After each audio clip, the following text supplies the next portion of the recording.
Salut mes très sœurs, frères et sœurs, que mon Dieu vous bénisse. Nous vous saluons encore une fois de plus dans le nom de notre Seigneur Jésus-Christ. Que la grâce de Dieu vous comble, que tout ce que vous aurez à entreprendre cette semaine, que l'Éternel vous accompagne et que Dieu vous bénisse abondamment. Bienvenue sur notre émission à la table du Seigneur.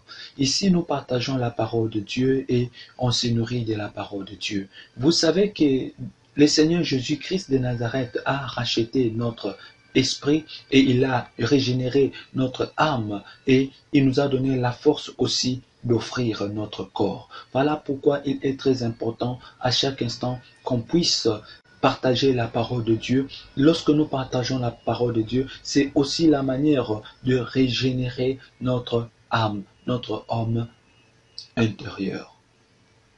Voilà la raison pour laquelle aujourd'hui nous allons partager un sujet très important que nous avons intitulé « De la liberté à l'abondance ». Nous allons parler d'abord de la liberté. Par définition, qu'est-ce qu'on entend de la liberté? Lorsqu'on parle de la liberté, c'est la possibilité qu'a en pratique une personne ou un animal ou parfois une chose de penser sans contrainte, d'agir selon son bon vouloir et de se mouvoir sans contrainte. Vous savez, il y a eu un temps où l'homme a péché, où l'homme a été chassé de la présence de Dieu et le diable a pris l'autorité sur l'homme et l'homme ne pouvait rien faire. L'homme était appelé à être esclave de tout ce qui est comme désir de l'ennemi. Mais il fallait d'abord que Dieu puisse passer par la libération de l'homme. Donc, lorsqu'on nous dit dans cette définition que nous venons de lire, mes frères et sœurs, ici on nous dit c'est la liberté que peut jouir l'homme ou l'animal. Ici, on parle de l'homme parce que c'est l'homme qui a été mis au centre de tout pour coordonner, pour diriger, pour assujettir la terre. Voilà pourquoi lorsque l'homme a péché dans le jardin d'Éden, l'homme s'est retrouvé esclave. L'homme a perdu cette possibilité d'assujettir et de dominer. Et l'homme était esclave.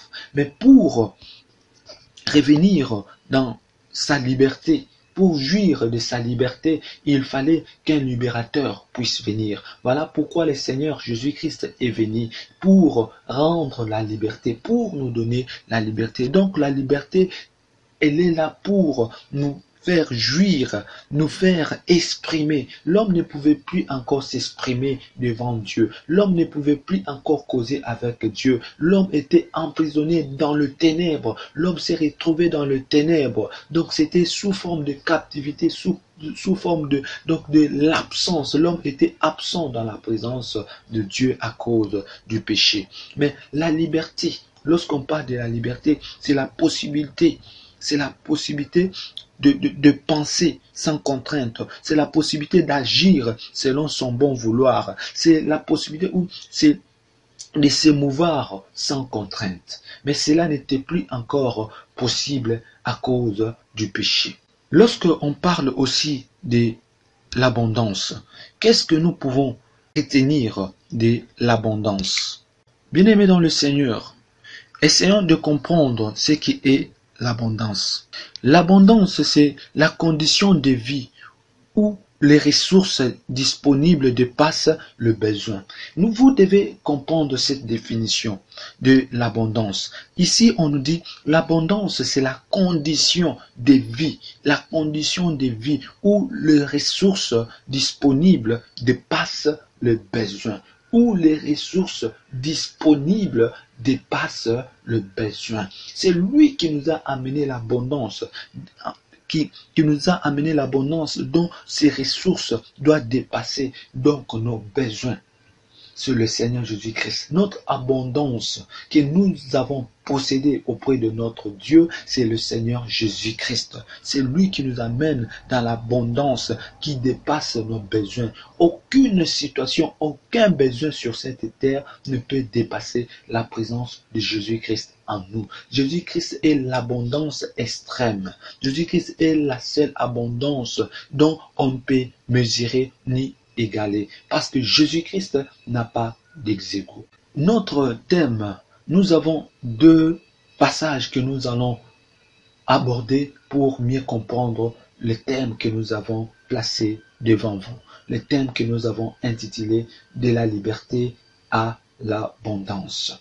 Il fallait que l'homme soit d'abord libéré pour entrer dans l'abondance. Celui qui est en captivité, celui qui est déclaré coupable et emprisonné ne peut pas vivre l'abondance et ne peut pas être dans l'abondance. Voilà pourquoi on ne peut pas parler de l'abondance si l'homme est encore dans la captivité, si l'homme est encore esclave. Tu dois d'abord subir la liberté, l'étape de quitter l'esclavagisme pour aller maintenant dans l'abondance. Celui qui est dans un cachot, celui qui est dans une prison ne va pas réfléchir à l'abondance. Pourquoi? Parce que sa réflexion est limitée, est cadrée sur place. Sa réflexion est stagnée, ne fût-ce que dans le quatre coins où il est emprisonné ou maintenu. Voilà pourquoi le Seigneur Jésus-Christ nous dit, c'est pour la liberté qu'il est venu. C'est pour nous donner cette liberté de jouir, d'entrer maintenant dans l'abondance qu'on avait perdue dans le jardin d'Éden. C'est pour la liberté que Christ nous a affranchis. Paul est dans le livre des Galates, le chapitre 5, le verset 1. La parole de Dieu nous dit ceci, c'est pour la liberté que Christ nous a affranchis. Tenez donc ferme et ne vous remettez pas de nouveau sous le joug de la servitude. Ici, c'est l'apôtre Paul qui nous a écrit ces choses, qui nous dit, c'est pour la liberté que Christ nous a affranchis. Christ est venu vers nous, c'est pour nous donner d'abord la liberté. Voilà pourquoi je te dis, il n'y a plus de condamnation pour tous ceux qui sont en Christ. Toi qui as accepté le Seigneur Jésus-Christ, tout ce qui a été déclaré sur toi comme condamnation, cela n'existe plus encore parce que le Seigneur Jésus-Christ t'a déjà sauvé, t'a déjà racheté. Il est venu pour te donner la liberté et il a accompli sa mission. Tel que le Seigneur Jésus-Christ a accompli ta mission, donc tu es condamné à vivre dans la liberté. Qu'aucune situation ne te condamne, qu'aucune situation ne puisse pas t'assujettir, mais que seul le Seigneur puisse dominer en toi et vivre en toi. Voilà pourquoi Christ est venu. Christ est venu pour nous donner la liberté. Christ est déjà là.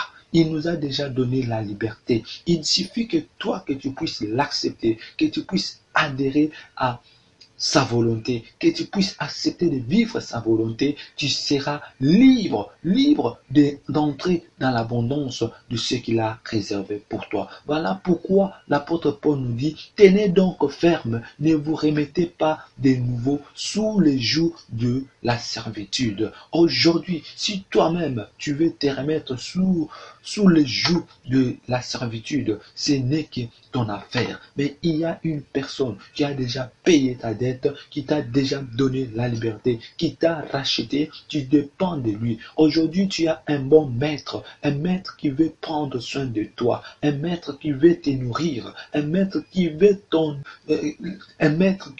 voir comment est-ce que tu es en train de progresser, un maître qui veut voir comment est-ce que tu es en train d'évoluer, comment est-ce que tu es en train de grandir dans la joie et dans l'allégresse. Tu n'es plus encore en captivité chez l'ennemi, le diable, mais tu es maintenant racheté. Mais si toi, tu désires vivre la liberté, tu n'as qu'à obéir à ton nouveau maître que le Seigneur Jésus-Christ. Ceux qui n'obéissent pas à la volonté de Dieu se mettent eux-mêmes sur le joug de la servitude. Sinon, il y a déjà un homme qui est venu, qui nous a donné la liberté. Toute maladie qui t'est condamnée, toute souffrance qui dominait sur toi n'a plus encore du pouvoir dans le nom puissant du Seigneur Jésus-Christ. Sois libre, écoute en ce moment. Sois libre. Je déclare que tu sois libre, que la liberté soit constatée dans tous les domaines de ta vie dans le nom puissant du Seigneur Jésus-Christ. Ne te laisse pas assujettir par quoi que ce soit. Sois ferme et aie la foi et la confiance en Jésus-Christ. Il a déjà payé ta dette. Il n'y a plus de condamnation pour tous ceux qui sont en Christ. Retiens cela et vis avec cela. Prends cette parole, prends ces versets avec foi et avec assurance qu'il n'y a plus de condamnation, ni le coutume, ni quoi que ce soit ne peut te condamner parce que tu es en Christ, parce que tu es en Christ, parce que tu vis en Christ et tu vis pour Christ. La liberté est là. Comme le Seigneur Jésus-Christ nous a déjà dotés de la liberté, et là, il veut qu'on puisse maintenant entrer dans l'abondance. Si toi, tu n'as pas encore subi la liberté, tu ne peux pas vivre l'abondance. Voilà pourquoi je dis, tous ceux qui n'ont pas encore reçu le Seigneur Jésus-Christ comme leur Seigneur et Sauveur ne peuvent pas vivre l'abondance. Bien-aimés dans le Seigneur, l'abondance, ce n'est pas seulement le bien. L'abondance, ce n'est pas seulement ce que vous voyez comme maison, mais l'abondance, c'est la paix que le Seigneur apporte dans nos vies. C'est la paix, la tranquillité, la confiance de soi que le Seigneur apporte dans nos vies. Ne regardez pas seulement sur le plan du matériel, mais regardez sur tout le plan de la vie. Vous allez voir à ce que la liberté que Christ apporte, elle n'est pas comparable à cette liberté que nous pouvons rechercher sur cette terre des hommes. Aucune personne ne peut donner cette liberté de vivre, de jouir dans la bonté et dans l'amour de notre Seigneur Jésus-Christ. Alors, Jésus lui-même dit qu'il est venu pour que nous ayons la vie et la vie en abondance. Bien-aimés dans le Seigneur, il y a quelque chose qui se place ou qui est donc très important, c'est la vie. Jésus lui-même a dit qu'il est venu pour que nous ayons la vie et la vie en abondance. Bien-aimés dans le Seigneur, lorsque l'homme a péché dans le jardin d'Éden, il a été catégoriquement déclaré absent. Et tout celui qui est absent dans la présence de Dieu est considéré mort dans la présence de Dieu. On peut être en vie, on peut vivre, on peut jouir de tout ce que nous avons ici-bas, mais si nous n'avons pas Christ, nous sommes considérés comme des morts dans la présence de Dieu. Or, tout ce qui n'est pas dans la présence de Dieu est appelé à passer, est appelé à l'échec, est appelé à la géhenne. Voilà pourquoi lorsque nos arrière-parents ont péché dans le jardin d'Éden, l'Éternel les a chassés du jardin et ils ont perdu la présence de Dieu. Si toi tu n'as pas encore reçu le Seigneur Jésus-Christ, ou si tu l'avais déjà reçu et que tu as dernièrement vécu une vie sale, une vie de péché, je te dis que tu n'es plus encore dans la présence de Dieu et tu es considéré un homme mort. Bien que tu vis, bien que tu jouis de cette vie terrestre, mais je te dis,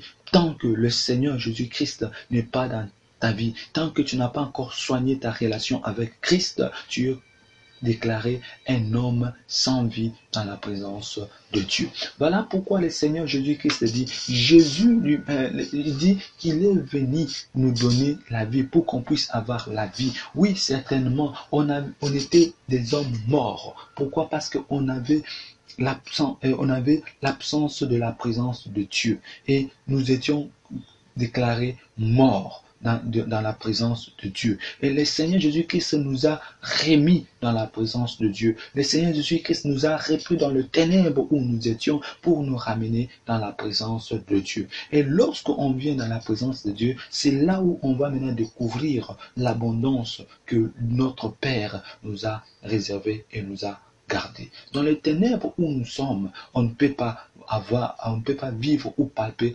l'abondance de Dieu. Voilà pourquoi le Seigneur Jésus-Christ est venu. Il nous a donné la liberté. Il nous a sortis du ténèbre. Il nous a ramenés. Le fait de nous ramener, c'est qu'il nous a ramenés à la vie. Il nous a sortis du ténèbre pour nous donner la vie. Pour nous donner la vie et enfin que cette vie soit une vie de l'abondance.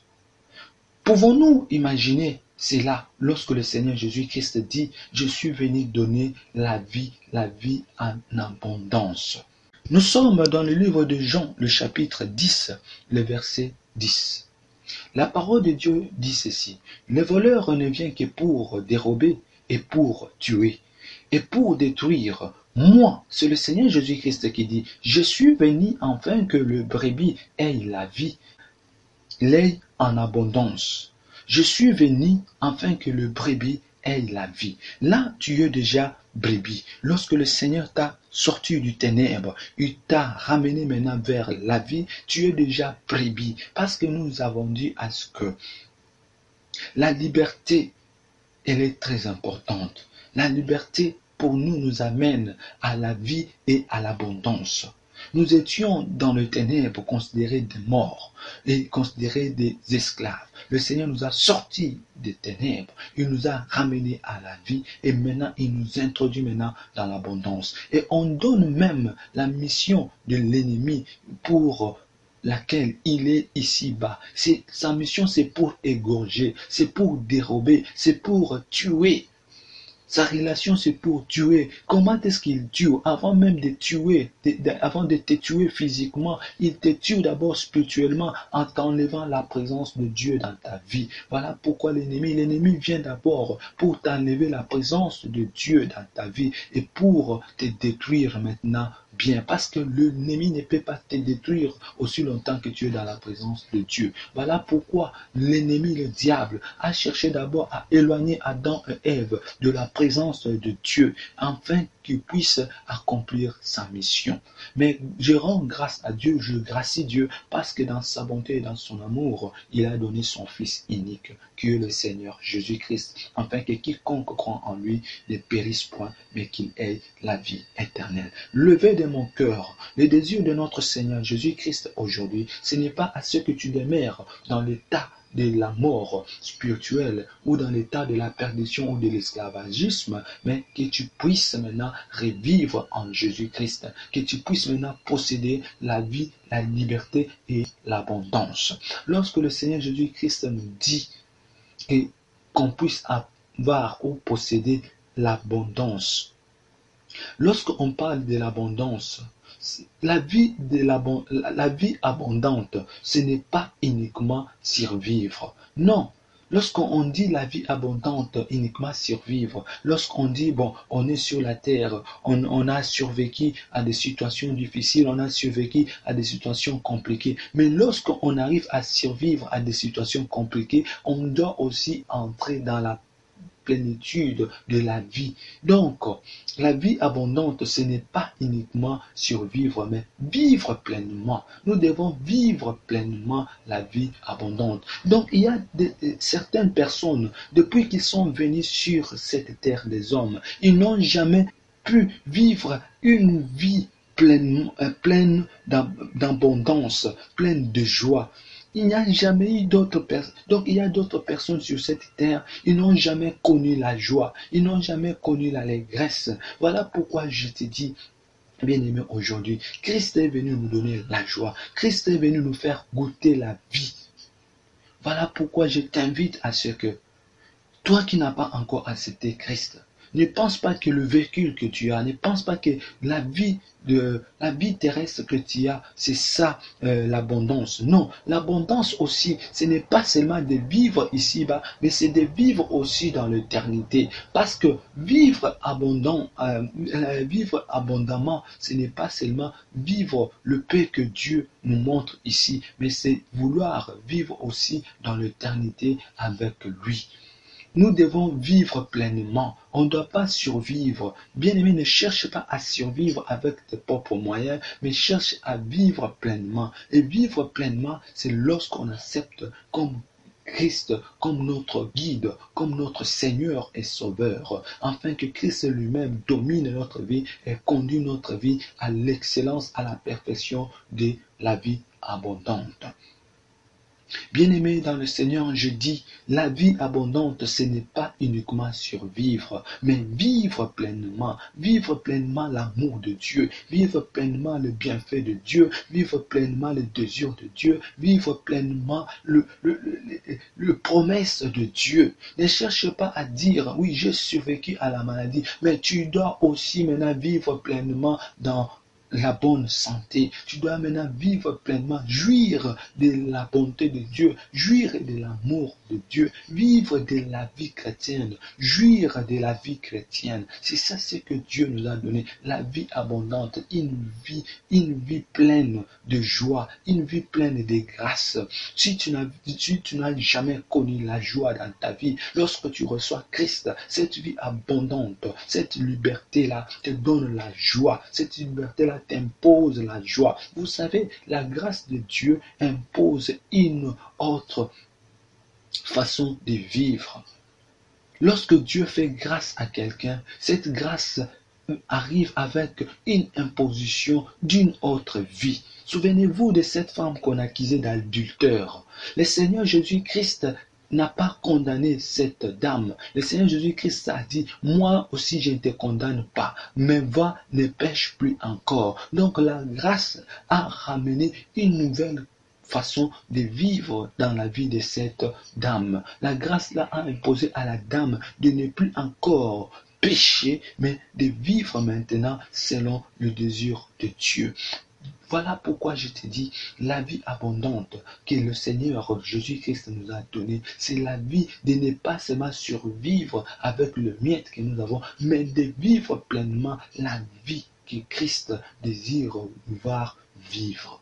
Bien-aimés dans le Seigneur, il est très important. Voilà, le Seigneur avait prévu pour nous dans notre étude que nous avons développée aujourd'hui. Le Seigneur veut nous voir vivre pleinement dans l'abondance. Vivre, non pas survivre, mais vivre pleinement. Être dans la joie tout le temps. Être dans la joie le matin. Être dans la joie le soir. Être dans la joie dans tout le moment de notre vie. Bien-aimés dans le Seigneur, que ce soit même dans des moments difficiles, mais Dieu veut nous voir dans la joie, toujours dans l'abondance, en espérant qu'aujourd'hui, même si ça ne va pas, mais demain, ça va aller parce que Christ est vivant. Christ est vivant. Il m'a déjà libéré. Il m'a déjà donné la possibilité de vivre, d'être dans la présence de Dieu. Donc, la vie abondante est possible, est réelle, est une vérité dans ma vie. Voilà pourquoi je t'exhorte de dire à ce que ma vie doit vivre une vie pleine de l'abondance de bienfaits de mon Dieu. Voilà pourquoi même David a dit, je ne mourrai point sans pour autant rencontrer le merveille de l'Éternel. Toi aussi, tu dois aussi confesser cela, de dire, je ne pourrai pas passer sur cette terre sans pour autant témoigner les bienfaits de mon Dieu. Que mon Dieu puisse t'aider afin que tu témoignes le bienfait de ton Dieu, que tu sois un témoin vivant, que tu sois un témoin qui relate le bienfait et la bonté de Dieu. Que mon Dieu vous bénisse.